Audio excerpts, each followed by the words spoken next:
देखिए, मुझे लगता है कि महिलाओं के लिए काम करने वाली पार्टी एनडीए की ही पार्टी और एनडीए का ही नेतृत्व रहा है। आधी आबादी सिर्फ एक नारा नहीं बल्कि वास्तविकता में धरातल पर उतारा गया। वैसे तो रिकॉर्ड पुल भी हमने इस बार अपने विधानसभा में बनाए थे, लेकिन और की आवश्यकता है। फैक्ट्रीज़ लगाना है। अभी जिस तरह गृह मंत्री जी ने कार्यक्रम में कहा कि डिफेंस कॉरिडोर जमुई पूरा बनेगा, दरारें थी। उनकी पारिवारिक हो, पार्टी के भीतर हो या महागठबंधन के अंदर हो, ये दरारें दिख रही थी कहीं न कहीं।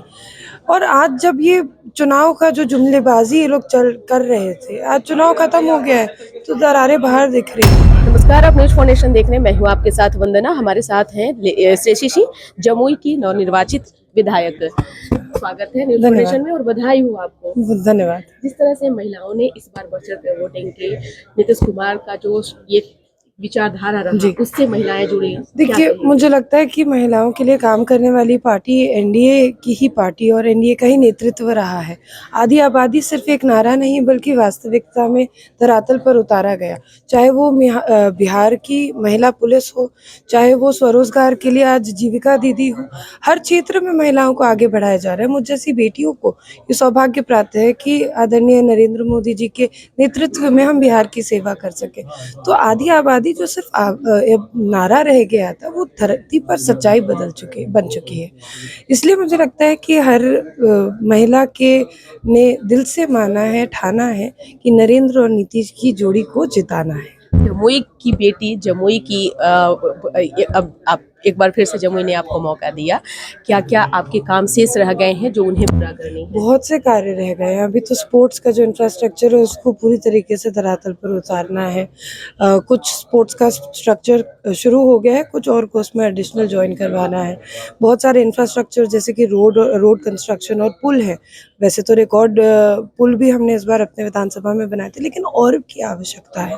फैक्ट्रीज़ लगाना है। अभी जिस तरह गृह मंत्री जी ने कार्यक्रम में कहा कि डिफेंस कॉरिडोर जमुई पूरा बनेगा, उसको हकीकत में उतारना है। साथ ही साथ जो हमारा इंडस्ट्रियल एरिया को डेवलप करना है, तो इस तरह की काफ़ी प्रोजेक्ट्स हैं। हमारे पास एक हवाई अड्डा है जिसकी घेराबंदी बाकी है। मैं नहीं कह रही कि कमर्शियल एयरपोर्ट बना दीजिए, बट स्टेट हैंगर तो निश्चित रूप से बन सकता है। तो बहुत से ऐसे प्रोजेक्ट्स हैं जिनको धरातल पर उतारना है। मैं तहे दिल से जमुई के अपने परिवारजनों को तहे दिल से धन्यवाद देती हूँ कि उन्होंने बेटी को पुनः सेवा करने का मौका खेल की दिया। दुनिया में तो आप परचम लहरा ही रही हैं। एक बार फिर से विधानसभा में आपको जमुई के जनता ने चुनाव में जीता करके भेजा है। एक और जहां नीतीश कुमार से महिलाएं जो हैं वो जुड़ रही हैं, दूसरी ओर लालू प्रसाद यादव के घर में देखिए कलह फिर से शुरू है।